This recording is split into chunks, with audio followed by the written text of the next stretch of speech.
Hello everyone, আজকে সবাইকে সন্ধ্যাবেলার একটা ইজি নাস্তা দেখাবো, ডিম আলুর চপ। ঘরে বাচ্চা থাকলে অথবা ঘরে কখনো মেহমান আসলে ঝটপট বানিয়ে নিতে পারবেন এই ডিম আলুর চপ।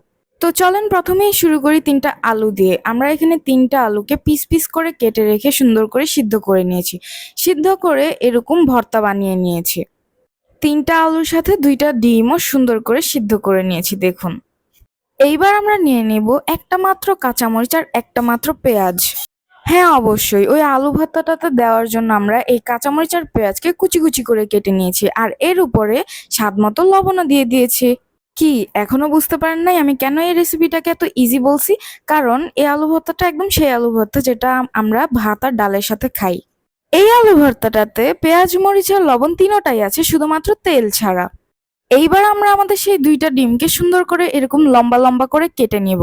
দেখছেন, ঠিক এরকম লম্বা করে কেটে নিব।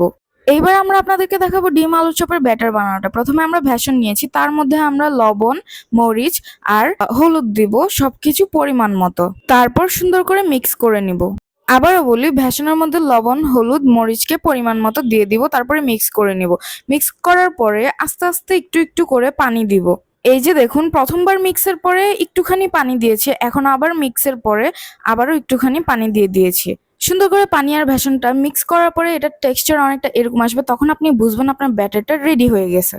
এরপর বানাবো আমরা আমাদের চপ। তো প্রথমে আমরা হাতের মধ্যে একটু আলু ভর্তাকে নিয়েছি, নিয়ে ওটাকে ফ্ল্যাট করে অনেকটা লম্বার মতো করছি, করে আমাদের একটা ডিমের পিসকে সে আলুর উপরে দিয়ে সুন্দর করে চারপাশে আরেকটুখানি আলু ভর্তা দিয়ে এটাকে গোল করে চপ বানিয়ে নিব। আপনাদের সুবিধার্থে আরেকবার দেখানো ও বলা হলো, প্রথমে হাতের মধ্যে আলু নেবেন, নিয়ে সেটার মধ্যে এক পিস ডিম দিয়ে সুন্দর করে আরো কিছু আলু দিয়ে ওইটাকে আমরা হাতে নিয়ে চেপে চেপে সুন্দর করে এরকম সুন্দর সুন্দর চপ বানিয়ে নেব। তারপরে একটা একটা করে ডিম আলুর চপকে সুন্দর করে বেসনের ব্যাটারে ডুবিয়ে ভালো করে মিশিয়ে তারপরে আমরা তেলে দিয়ে দিব। আর হ্যাঁ, অবশ্যই গ্যাসের ফ্লেমটা কিন্তু মিডিয়ামে থাকবে।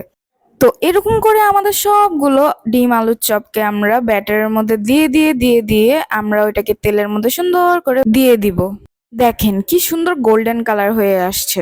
বাট আমরা এখন উঠাবো না, আমরা ব্রাউন কালার হওয়ার জন্য অপেক্ষা করব। এই দেখুন কি সুন্দর ব্রাউন কালার হয়ে আসছে। এটাই আমাদের সুবর্ণ সময় আমাদের আলু চপকে উঠিয়ে নেওয়ার।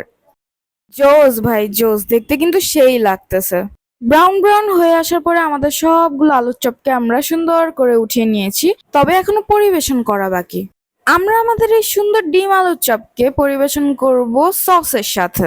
তো এই যে রেডি হয়ে গেল আমাদের ডিম আলুর chop, simple and most easy recipe.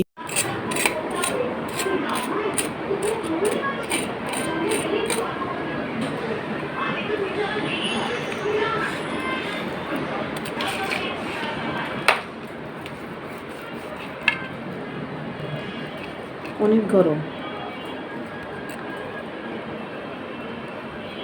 তো ভিডিওটি ভালো লাগলে অবশ্যই লাইক, শেয়ার অ্যান্ড কমেন্ট করতে একদমই ভুলবেন না। টাটা।